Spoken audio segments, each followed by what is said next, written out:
Estamos caminhando aqui nesse chão onde as plantas desapareceram como planta verde, predominando a planta seca, até os cactos secando, numa área que choveu em 2024, 800 milímetros de chuvas. Então, nesse solo seco, esturricado que a gente está passando por aqui, que não parece seco porque é arenoso, choveu 800 litros de água por metro quadrado em 2024. É um dilúvio. É como se essa água estivesse aqui, eu estaria caminhando aqui com água quase na cintura, se essa água ficasse aqui. Só que ela desaparece imediatamente por conta da situação climática atual. Mas todos nós, seres vivos, precisamos de água a todo instante, com exceção dos micro-organismos que conseguem viver em situações extremas climáticas, sem água, sem atmosfera, sem luz solar. Essa é a característica dos micro-organismos. Mas as plantas e os animais, sem exceção, vivem onde tem água, umidade do ar, onde tem solo. Aí alguém diz, e nos oceanos? Aí eu digo, nos oceanos já é outra situação. São seres vivos aquáticos. Mas preciso dizer com segurança. Os oceanos cobrem quase 71% da superfície da Terra. Onde não tem luz solar, a luz solar não chega na profundidade do oceano, chega só na superfície.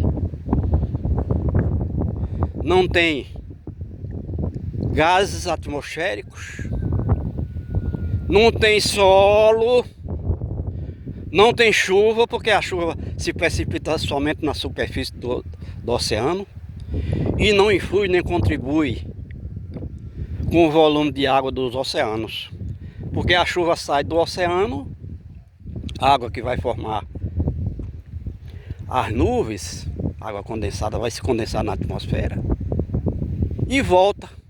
É um ciclo. Não altera o volume de água do oceano se tem chuva ou não tem chuva. Agora, com o degelo das montanhas que está acontecendo agora, quando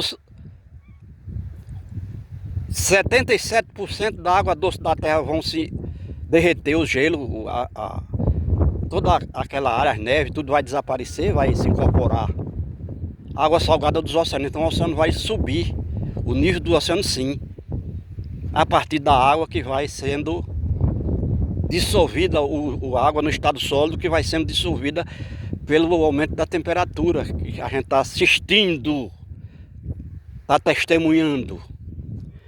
Mas nós vamos repetir o que sempre fazemos. Os vegetais, as plantas, são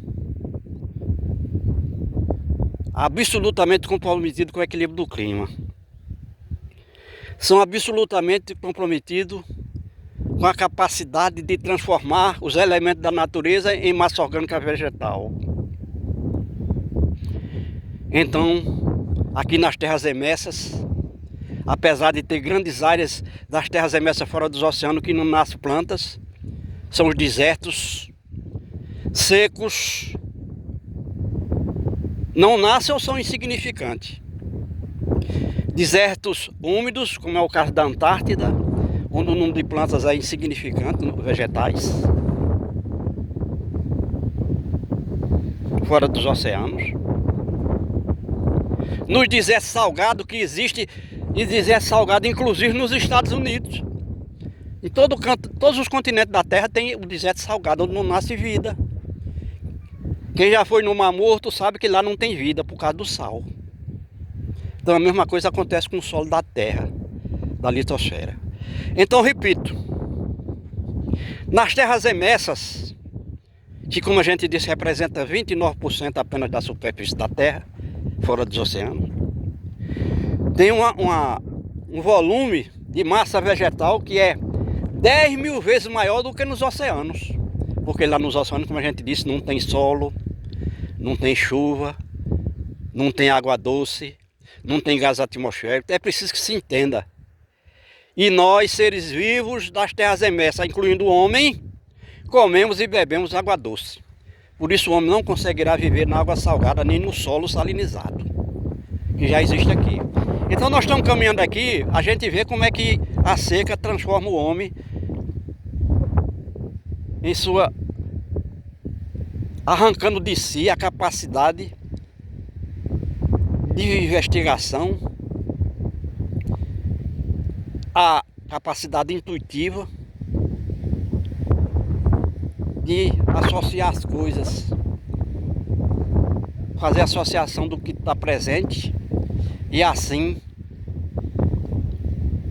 ter a responsabilidade de manter a vida na Terra, principalmente não só nos oceanos, mas também aqui fora. E a gente vê esse caminho que o homem fez, vai passando a lama de um trator, de uma máquina, e vai cavando essa vala.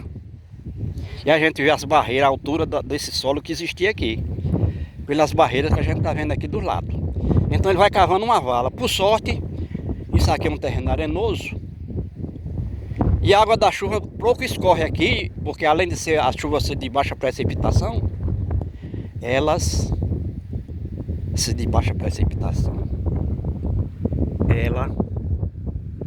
vai se infiltrando e não escorre, porque se escorresse nesse terreno arenoso, toda essa areia já teria ido embora, já não tinha areia aqui. Mas a gente vê que o homem realmente está totalmente perdido, porque ele está usando a tecnologia para destruir o ambiente. Isso aqui é a destruição do ambiente, não tem a menor dúvida, porque vai trazer muitos danos. Mas a gente consegue entrar aqui de um lado onde o homem plantou milho. Em 2024 choveu muito aqui, como a gente disse, de janeiro a julho, 800 milímetros de chuva, e aí o milho não presta. O milho não bota espiga, e se bota aquelas espiga pequenininha. Enquanto num terreno fértil, provido de elementos da natureza, o milho pode botar uma espiga de até 30 centímetros de comprimento, com centenas de grãos, aí o milho nem cresce, o chamado pé de milho. E as espigas são raquíticas, com um máximo de 8 centímetros de comprimento, poucos grãos, porque o solo não sustenta. Esse solo arenoso não tem nutrientes minerais para se plantar milho, mas o homem vai plantando, porque tudo que ele quer, ainda que ele quer, é a palha do milho que o gado vai comer, mas aí até a palha não dá. Aí era para ter um pé de milho com 2 metros de altura. A gente vê que não passa de 1 metro. Então tudo aqui foi feito de forma errada. Primeiro porque esse terreno, quando era provido de vegetação nativa, era um terreno fértil. Aqui dava árvore com 20 metros de altura, com mamburana, aroeira. E se nascia a planta nesses portes, a lavoura também, quando plantou-se a lavoura logo de início, era tudo muito grande, muito fértil, por conta da fertilidade que existia aí nesse terreno. E aí, à medida que o homem foi desmatando, como é um terreno arenoso, os nutrientes minerais foram lixiviados, ou seja, foram empurrados para baixo. A matéria orgânica desapareceu, porque quem produz matéria orgânica para fertilizar o solo, como é o caso do humus, que é o principal nutriente das plantas, vem das plantas, principalmente das plantas, porque os animais pouco contribuem com a formação do humus, que é o principal nutriente orgânico das plantas. E aí já não produz humus. Vez por outra, a vaca vai defecando aí, o gado bovino. E ali onde ela precipita as suas fezes, vai tem uma certa fertilidade por algum tempo. Porque nas fezes do animal tem todos os ingredientes para nutrir as plantas. E quando eu falo animal, o homem está nessa. Quando o homem joga seus excrementos dentro de uma fossa, apodrecida lá dentro daquela fossa, para cada descarga para empurrar os seus excrementos para a fossa, gasta 10 litros de água, ou seja, se o homem faz 5 necessidades ao dia, defecar, urinar, lá se vão 50 litros de água do abastecimento urbano. Água boa! Se misturar com as fezes, e aquilo ali tudo no final vai para o mar. Primeiro vai para os rios, os açudes, os excrementos do homem, depois vai para o mar causando danos. Não só por conta dos excrementos, porque os excrementos é um elemento natural da natureza, os excrementos dos animais. Mas porque ele bota lá dentro para tirar o mau cheiro dos seus excrementos, e bota soda cáustica, ácido muriático, detergente, desinfetante, perfume químico, e vai jogando tudo aquilo ali para manter aquele troço suportável no odor e diminuindo a contaminação por micro-organismos nos excrementos. Mas o fato é que é uma bomba, porque enquanto isso, enquanto o homem, vamos dizer assim, expele por dia 600 gramas de fezes e 1.200 gramas de urina, vamos dizer 1,8 kg de excremento por dia, uma vaca, um bovino adulto, expele 30 quilos.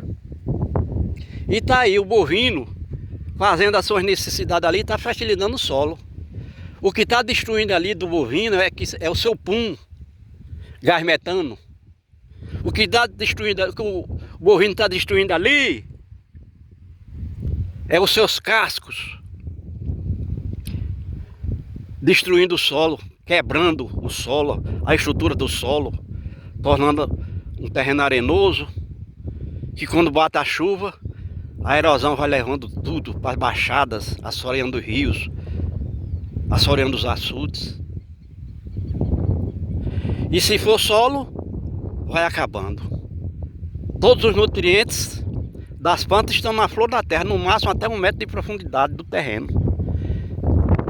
A água também vai desaparecendo a capacidade do terreno em absorver e armazenar água da chuva. É por isso que na Caatinga do Sertão, que não é aqui, fica apenas 3% da água das chuvas, porque lá não tem solo, é o subsolo pedregoso, com lajedos emergentes, onde a água não tem como penetrar e não tem como ficar. E é por isso, por não ter solo, é que o clima na Caatinga do Sertão, que está a 80 quilômetros de distância daqui, não permite a produção de alimentos. Então lá na Caatinga não se planta, não se colhe, não se desmata. Tem gente botando aí cerrado como Caatinga. É conversa fiada, eu estou falando gente. São as chamadas instituições culturais, intelectuais, como o caso de uma universidade, um instituto. Isso é besteira, é bobagem. Quer dizer que fazendo o homem cada vez mais não acreditar nas informações que o homem chama de científica, porque é tudo distorcido. Então na Caatinga não tem o que se plantar, não tem o que se colher e não tem o que se desmatar. E aqui nós estamos indo, então, olhando que o homem plantou lavoura de um lado desse corredor, e aqui ele cria gado desse outro lado. A gente viu aqui as ovelhas, que são ovinos, que ele cria aqui.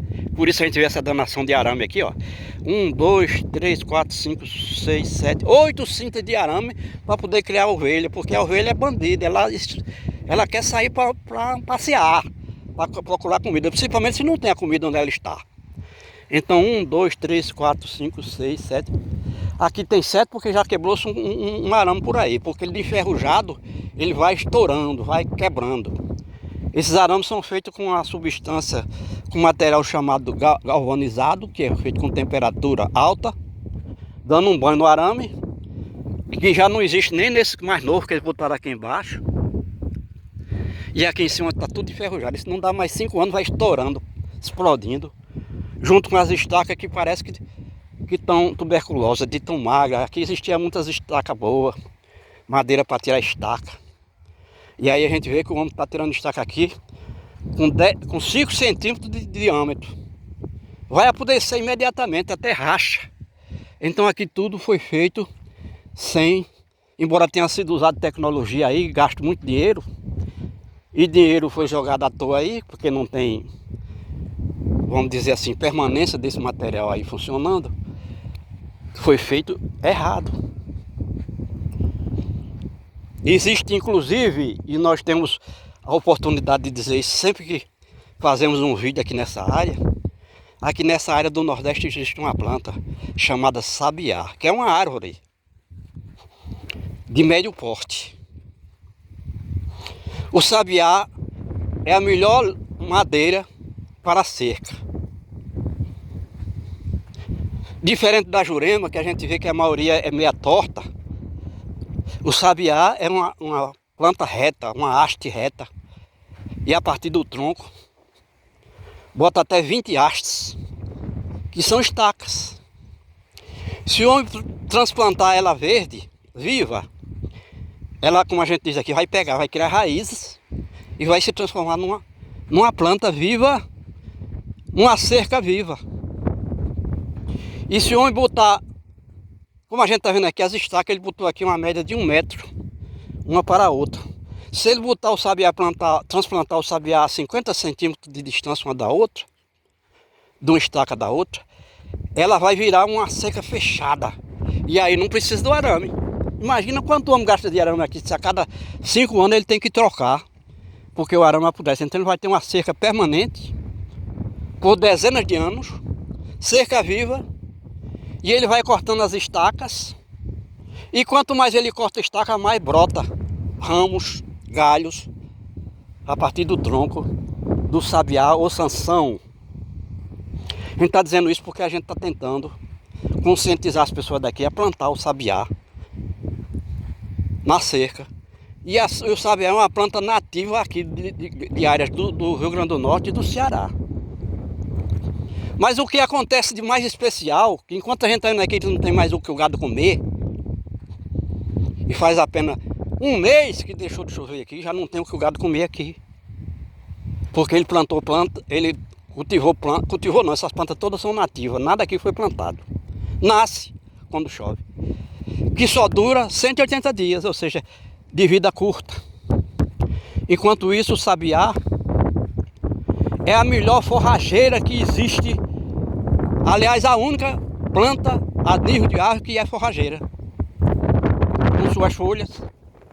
E produz grande massa orgânica. Agora, como é que a gente vai convencer o homem que ali, a 30 quilômetros daqui, existem matas, numa área chamada de Mato Grande, aqui no Rio Grande do Norte, onde a planta sabiá é planta nativa. Não custava nada ele ir lá puxar, ou puxar os galhos verdes para cá, ou trazer a semente, fazer um canteiro. O canteiro que a gente diz ali é uma plantação para fazer mudas.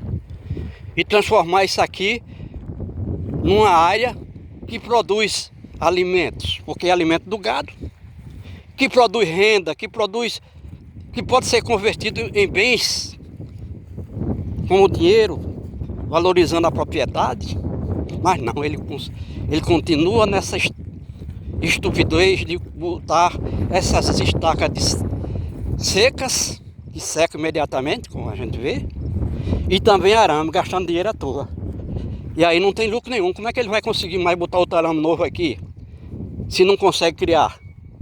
Na maior parte do ano não tem como criar gado aqui, nenhum tipo de gado. A gente vê que está tudo estourado já, mas ele não muda. É a mesma mentalidade de sempre, não tem quem oriente.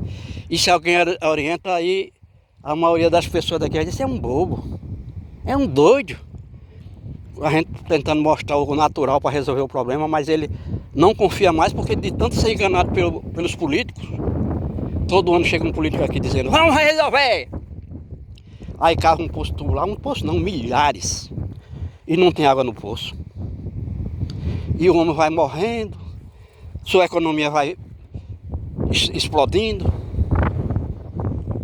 não consegue criar gado, não consegue plantar lavoura, e isso não acontece apenas, já acontece aqui nessa área do Nordeste há mais de 200 anos. Mas agora nós já temos mais outras áreas do Brasil nessa situação. E tudo foi o homem que fez.